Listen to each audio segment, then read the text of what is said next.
So we had a horrific day today, and I'm not referring to my technical problems.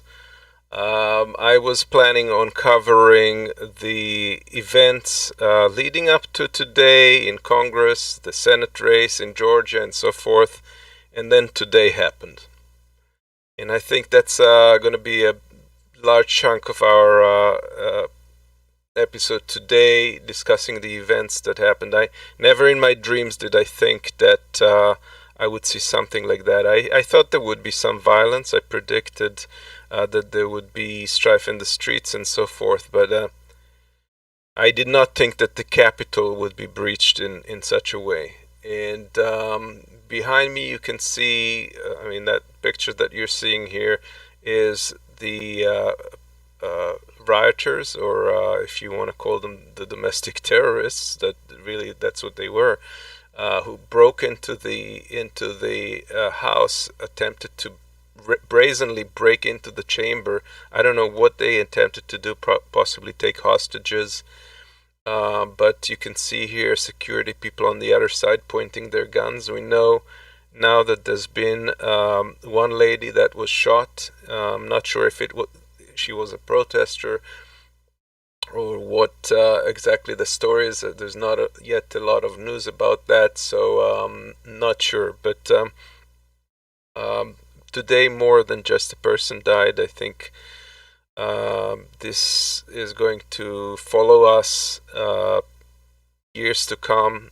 It's a blemish in front of the whole world of what our democracy looks like and how we allow it to be hijacked. Let's look at how this whole thing started.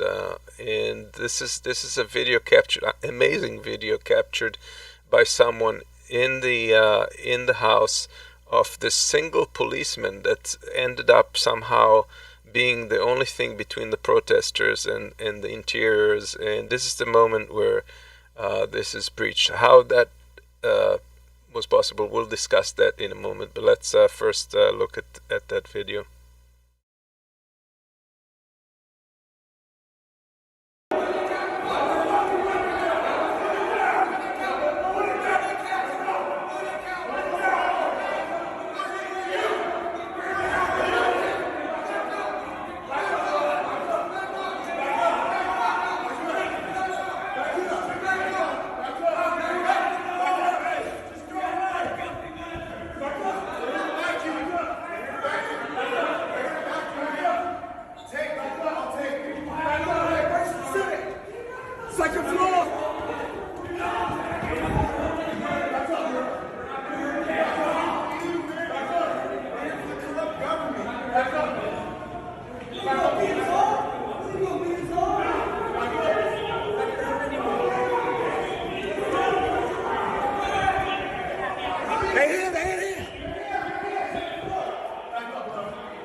Right, well, that's just crazy. It's hard to believe. Where was all the police? I remember I've been to Washington D.C. on protests before, and when I was protesting, I believe it was during the Kavanaugh installation, and the whole place was just mobbed with police all over the place. There was National Guard, there was Capitol Police, there was all kinds of types of forces, and people as much as stepped onto the steps there to protest, and the police arrested them. It was massive, and that's not what happened today. So I'm sure there's going to be a lot of, when everything calms down, there's going to be a lot of investigations of figuring out what exactly happened. Why was when they knew that this is a very sensitive time and in a very dangerous time, how come the forces were not there? Let's look at this video that shows you the moments where the protesters, the rioters, actually broke through to the second tier there. The law to They change were the law at that the we looked bottom through this whole of the process steps, about how you count and you can electoral see a few votes. policemen So there. I think There's there'll not be a whole real lot of them, momentum for that. and they're trying to one other thing I hold. would say, Lester, is as we They're try to trying figure to out. hold the. Well, it looks now like the Capitol, the police are have been Pete, let me unable to break hold away these from people you a back. second. And there they go, Things are happening very all the quickly. way up to the Appears to be door, and east from side of the there, Capitol. it was People easy now to break in. have moved past the police and into the building. Ellis and Barbara, what can you tell us? Hey, Lester, yeah, you can see what's happening right in front of us. We saw Capitol Police trying to push people back, hold them back, and arrest them. They did seem to be arresting some, but they no longer have been able to keep them back. You can see some Capitol Police officers and protesters up there waving for more. If you look just right next to me, there is a massive amount of what appears to be blood on the ground here. At least one person over here is being injured and taken away on a stretcher right now. Yeah, as more and more people make their way towards the step and push through. As I was watching this, saying it looks like people are being arrested, one woman came up to me and she said that this is what happens. Yeah, quite a scene, and it's just incredible that that this could happen. Now, here's a shot just to remind you from the BLM protest time, and this is in front of the Lincoln Memorial. Take a look at that. Okay, that's just guarding the Lincoln Memorial. We're talking about the Capitol here. This was the National Guard. The National Guard was asked by the mayor to step in right after this whole mayhem happened, and they were told by the Defense Department to hold their horses.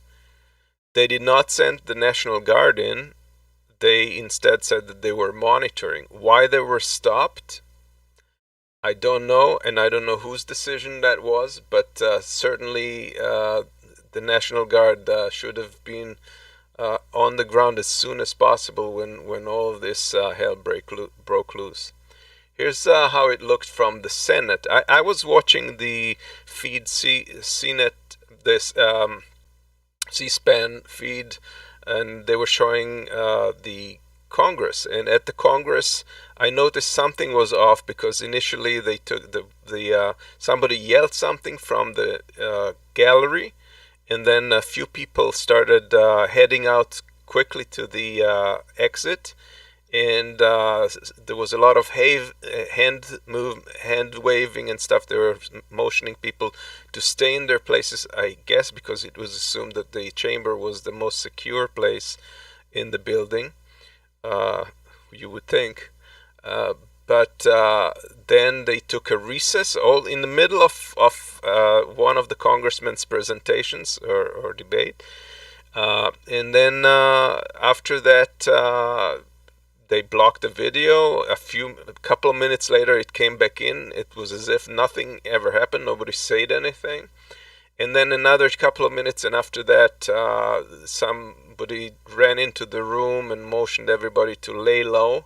You could see the fear on the Congress people's eyes, and some of them ducked.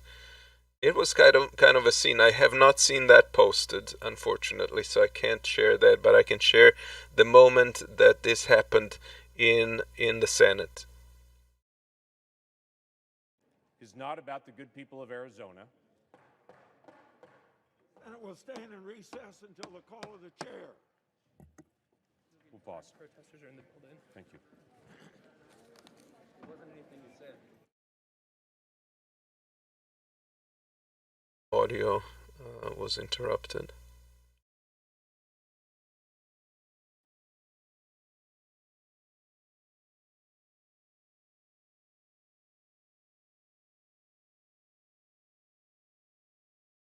Yep. So that's how it looked in the Senate. That is something I don't think any of us thought we would see. And then people broke in, and some of the images from that break-in are just unbelievable. It's just incredible. Those people posing in the chair of the speaker. There were people, all these people that rushed in there. Well, it's kind of a collection of characters, but that's the guys. That's what the mob looks like.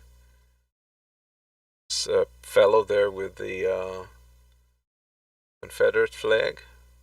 And Confederate flag has not ever been walked in the halls of the Congress up to now, until Trump supporters brought it in for a historical context. You had people taking souvenirs, or at least attempting to. And then there were people posting, trying to blame it all on Antifa, except they made a mistake and they posted a proof that this was Antifa by posting white supremacists. This guy on the right that you see posing with this guy that was in the hall there is Matthew Hoffenheim, or what's his name? It was Hoffenheim, I think. The well-known white supremacist that my previous guest on the show, Daryl, has spoken with and knows very well. He doxed him. So that's the guy, and the guy next to him is right there. So Antifa, right. Let's see what some of the responses were for this. And here's Sawyer Hackett saying, a reminder that yesterday AOC Representative Katie Porter, Rashid Tlaib, and Cori Bush were named to the committee overseeing investigations of the U.S. House. They'll have a lot of work to do on their plate in the new Congress. We'll have to figure out what to do, and this is just a side note here, that this may have been part of the reason they were holding off on the Pelosi vote, because these positions were in the works. That is going to be instrumental in actually fighting Congress people and politicians who are corrupt. And these positions will play a role there. But it's already playing a role, because Cori Bush announced, and she put she actually already put a bill on the table that will require that these congressmen and senators that promoted incitement and conspiracy theories be expelled from the from Congress. So I'm gonna see where that goes. I am not holding my breath, but that is something that's gonna play out. We have Julie the Warrior saying, "How does Congress like sheltering in place like our kids, but like our kids do when there is an active shooter?" So yeah, that's a good point. That's how it feels. And finally, the U.S. Attorney Matthew Schneider also said that the violent protesters should be prosecuted, as did others in other breaches. So we're gonna hope that that's the case, and these people should really sit for a while. Trump, on the other hand, he was asked to step out in front of the cameras and provide a message, but you could already know in advance that that message would not be what people would hope him to say. And though he said to people to go home, he sent a lot of mixed messages. He mostly spoke about the election and how it was stolen, and how people were going to protect it, or we're supposed to protect it. Here you go. Let's look at it. As the United States. I know your pain. I know you're hurt. We had an election that was stolen from us. It was a landslide election, and everyone knows it, especially the other side. But you have to go home now. We have to have peace. We have to have law and order. We have to respect our great people in law and order. We don't want anybody hurt. It's a very tough period of time. There's never been a time like this where such a thing happened, where they could take it away from all of us, from me, from you, from our country. This was a fraudulent election, but we can't play into the hands of these people. We have to have peace. So go home. We love you. You're very special. You've seen what happens. You see the way others are treated that are so bad and so evil. I know how you feel. But go home and go home in peace. Well, the president did say go home there, but his message was wrapped in a lie. I want to bring in. Yeah, well, it's kind of incredible that he went about. He didn't say a single word, a bad word about rioters and these domestic terrorists that broke in. Instead, he supported them. He kind of said how important it is that the vote was stolen, and basically giving them the justification to do that. But go home, have a soda, relax, but save the nation from these awful people. So at this point, there's a lot of people that are talking about enacting Section 25. I don't think that is the answer. I think sedition is more appropriate in that case. But again, I'm not holding my breath that the Republicans are going to see the light and do what's right. But this president at this point is actively jeopardizing this country, and for the next 15 or so days till the 20th, it will be a rough ride, because he's going to keep sending mixed messages. And if nothing is done, Republicans as well as Democrats are going to be hurt. Today they found IEDs in various places. One of them was a pipe bomb that was placed in front of the RNC. So people are going to get hurt if this is not immediately squelched. And he's just clearly gone too far. He's done that before, and he keeps doing it. At this point, it's almost it's just unbelievable that a president could do this at that stage. So I don't know. We're really at the crossroads here. I'm hoping that things improve. I don't know what's going to happen tonight. I think there's people, from what I understand, that are defying the curfew, the 6 o'clock curfew, and they're refusing to leave the streets. The Congress is back in chambers, trying to do the work, and I truly don't know what's going to happen. I am hoping that this is going to be wrapped up quick, and but that's not going to be the end of it. Those people that are behaving in such way are still there, and their supporters are still there.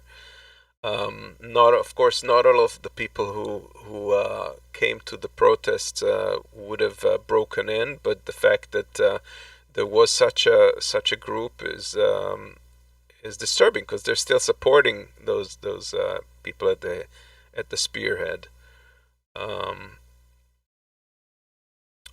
I can only imagine if that was a group of black folks, they'd not even get on the first step. I cannot imagine that would have happened. But this time there were policemen taking there was video of policemen that were taking selfies with people who broke into the Congress. They were taking selfies with them. All right, it's very upsetting. It's hard to move on to something else, but we got. I wanted to cover also what happened with Force the Vote, and with the senators. Let's start with the two races, the runoff races in Senate in Georgia. Good news. We have both Ossoff and Warnock were barely, but did win, apparently won the elections, which means that we will have a Democratic Senate, which means that it's not going to be hindered and stopped in every corner by McConnell and his Republicans on the floor. So that's good news. Hopefully that will bring some change. I think one of the things that they will have to deal with is democratic reform, and Warnock has alluded to that. That's one of the first thing on their list, and I agree that that reforming our democracy and closing those loopholes that Trump exposed is of the utmost importance. If we don't do that, we'll face the same thing in 2 years, in 4 years, and we will lose our democracy. So, all right. So now the first, I remember I vented on this show that I was disappointed that even if those two were won the elections and we would have a Democratic Senate, we'd still not be able to move any progressive items forward because you have people like Joe Manchin who would stop everything, and you can't do anything without Joe Manchin. So now I changed my mind a little bit because I realized that it actually goes in both directions, because neither would the moderates will not be able to conduct business either without the progressives. So they will have to come to some agreement. They would have to pass some things that progressive wants and some things that moderates want. It's not going to be ideal for us who believe in the progressive agenda, but nevertheless, we're not powerless in the upcoming Congress, which is good, and we should keep fighting. What transpired prior to that, and all of you have been paying attention, I presume, to the Force the Vote hashtag Force the Vote debate, which we have a lot of progressive split on both sides of that. We came out in favor of Force the Vote because we thought it was a good idea to leverage that opportunity to hold Nancy Pelosi's re-election and force her to put the Medicare for All vote on the floor, up and down vote, and see who lines up with it and who puts their name against it. That is not what they've done. That's none of the progressives in the Congress did that. And there were various explanations to that. I don't know if I believe these particular explanations. They did say they were negotiating and getting some things in return. I know that they got the pay-go to be lifted for healthcare votes and for Green New Deal votes or environmental votes. Pay-go means that you have to make sure you find the funds in the budget in order to pay for something else that you're proposing for, and that was kind of like a gag bill that Democrats introduced in the last few years to squelch any progressive attempts to put bills that would cost money that is not appropriated. So they managed to lift that. I don't know if that by itself does not have much meaning unless we then proceed with those votes for Medicare for all and for the health and for the Green New Deal and so forth. Hopefully they have a plan. I'm only hoping. We really don't know, like Nina Turner said, we don't know the entire workings. We may think we know the workings behind the scenes, but we don't know them for sure. So it's one thing that I look at is that the fact that all of the progressives voted the same way, and that to me means that it's likely there was something that we're not privy to. I don't think that you wouldn't see a split with some of these people on both sides if that was not the case. But we will see. That's something that is going to become clear one way or another in the upcoming weeks. And I think it's important that we as progressives start thinking strategically. And so far, there's been like a lot of emotions in it, and then Jimmy Dore supporters, a lot of ego, Jimmy Dore supporters, and then like attacking Cenk supporters, and Cenk supporters attacking them, and them fighting between themselves. It was just nonsensical when the main goals are basically the same. They all want Medicare for all, and stuff like that. So it is stupid to go over it and just and follow these egoistic leaderships instead of just sit back and think strategically. And I think Kyle Kulinski has good points about that. I think he's right on point with what he's saying regarding where we are. We've lost this opportunity, but there's opportunities ahead, and we need to strategize. We need to really stop attacking each other in the progressive movement and really build towards goals. Not theoretically, but like really like figure out how to mount campaigns, how to target people, how to get like something systematic, how to get networks in place, how to coordinate a message between those various people. Just can you imagine if we had one message going on a campaign for healthcare for all on the Young Turks, on Jimmy Dore, and on all of these other progressive venues? Can you imagine how much more force we get close with this one in terms of the branding and the hashtag, but the mere bad blood and all of that, the mere fact that there was a lot of ego involved, kind of tore that down. I watched the protest that they mounted in Washington, which is unfortunately was disappointing in terms of numbers. We will have a clip from one of the young guys that was there on the ground sharing their experience with healthcare on the No Joke show on the weekend. But all in all, that did not really look very positive. If you were to show force, that did not achieve that. And I think we need to think out more.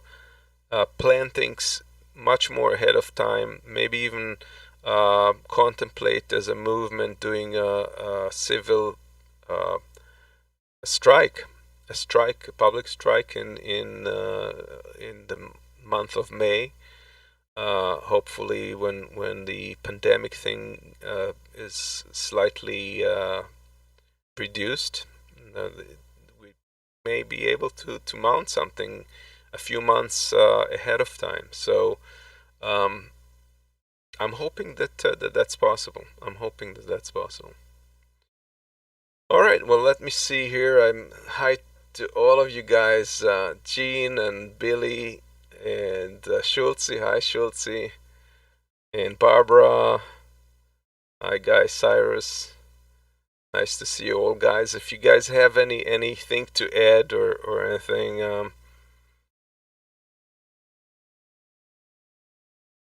yeah, we're gonna see how the COVID thing works out. Okie doke, guys. So let's just join us on the weekend. Saturday at 1, we'll have a no joke show all for you. By then, there'll probably be additional news, and we'll cover all of that. I'll talk to you later. Bye bye.